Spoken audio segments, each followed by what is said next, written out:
एक बार भगवान बुद्ध अपने शिष्यों के साथ एक सुंदर झील के किनारे टहल रहे थे। झील में कमल के खूबसूरत फूल खिले हुए थे। शिष्यों में से एक ने सोच के बिना ही कीचड़ में उग रहे एक कमल के फूल को पकड़ लिया और बुद्ध के पास लाकर बोला, गुरुदेव, ये कितना गंदा फूल है, कीचड़ में ही इसकी जड़ें जमी हैं। बुद्ध ने शिष्य को ध्यान से देखा और फिर धीरे से कहा, बेटे, क्या तुमने सिर्फ कीचड़ ही देखा? क्या तुमने इस फूल की सुंदरता, उसकी कोमल पंखुड़ियों और उसके मनमोहक रंग को नहीं देखा? शिष्य शर्मिंदा हो गया और उसने कमल के फूल को ध्यान से देखा। उसने पाया कि कमल का फूल भले ही कीचड़ में उग रहा है, लेकिन वह कीचड़ से अछूता है। उसका सफेद रंग कीचड़ के कालेपन में भी चमक रहा है।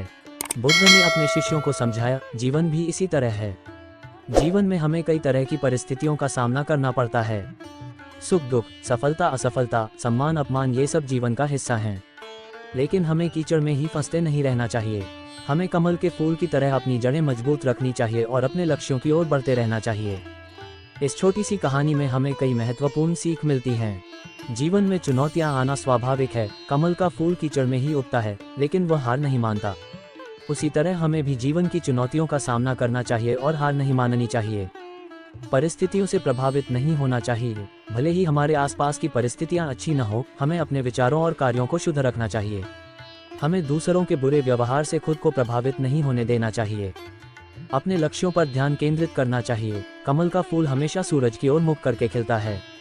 उसी तरह हमें भी अपने लक्ष्यों पर ध्यान केंद्रित करना चाहिए और उन्हें पाने के लिए लगातार प्रयास करना चाहिए।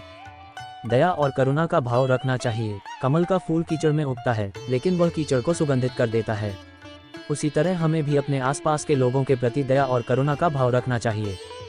भगवान बुद्ध की यह प्रेरक कहानी हमें ये सिखाती है कि जीवन में चाहे कैसी भी परिस्थितियां आएं, हमें हार नहीं माननी चाहिए। हमें अपने लक्ष्यों पर ध्यान केंद्रित करना चाहिए, दूसरों की भलाई करना चाहिए और जीवन की चुनौतियों का सामना साहस और धैर्य के साथ करना चाहिए। मुझे उम्मीद है कि आपको ये प्रेरक कहानी पसंद आई होगी। एक गाँव में रहते थे कई अंधे लोग। एक दिन गाँव में एक हाथी को लाया गया। अंधे लोगों ने कभी हाथी नहीं देखा था, बस उसके बारे में सुना था। वे इस रहस्यमय जानवर के बारे में जानने के लिए बहुत उत्सुक थे। गांव के लोगों ने अंधे आदमियों को हाथी के पास ले जाने का फैसला किया, ताकि वे इसे छूकर अनुभव कर सकें और जान सकें कि हाथी कैसा होता है।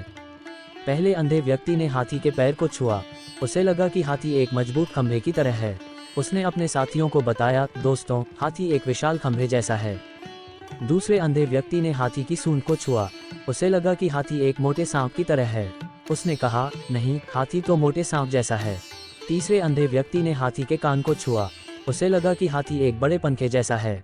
उसने कहा, तुम दोनों गलत हो, हाथी एक बड़े पंखे की तरह है।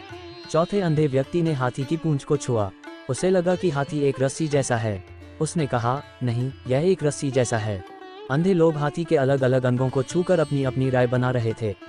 वे आपस में बहस करने लगे कि हाथी कैसा होता है। वे इस बात को समझ नहीं पा रहे थे कि उनके पास हाथी के बारे में अधूरी जानकारी है।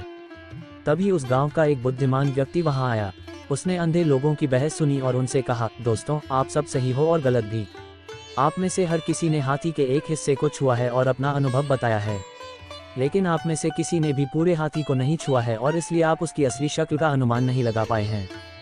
बुद्धिमान व्यक्ति ने आगे समझाया, जीवन भी इसी तरह है। हम अक्सर जीवन के सिर्फ एक पहलू को देखते हैं और उसके आधार पर ही राय बना लेते हैं, लेकिन वास्तव में जीवन बहुत जटिल और बहुआयामी है। हमें इसकी पूरी तस्वीर देखने की कोशिश करनी चाहिए और तभी हम किसी भी स्थिति के बारे में सही निष्कर्ष निकाल सकते हैं। भगवान बुद्ध की यह कहानी हमें बहुत कुछ सिखाती है। पूरी जानकारी के बिना राय नहीं बनानी चाहिए। अंधे लोगों ने हाथी के अलग अलग अंगों को छूकर अपनी राय बनाई, लेकिन उनकी जानकारी अधूरी थी। उसी तरह हमें भी किसी भी विषय पर राय बनाने से पहले पूरी जानकारी इकट्ठा करनी चाहिए।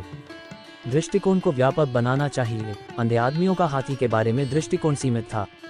हमें अपने दृष्टिकोण को व्यापक बनाना चाहिए और अलग अलग नजरियों को समझने की कोशिश करनी चाहिए। जीवन को समग्र रूप से देखना चाहिए। हाथी सिर्फ एक पैर, सूंड, कान या पूंछ नहीं है, बल्कि वह इन सभी अंगों का मिलकर बना एक प्राणी है। उसी तरह जीवन भी अलग अलग अनुभवों का योग है। हमें जीवन को समग्र रूप से देखना चाहिए और उसके हर पल का आनंद लेना चाहिए। भगवान बुद्ध की ये शिक्षाएं हमें हर स्थिति में शांत रहने, सकारात्मक दृष्टिकोण रखने और जीवन की चुनौतियों का सामना करने में मदद करती हैं। ये कहानियां हमें ये भी याद दिला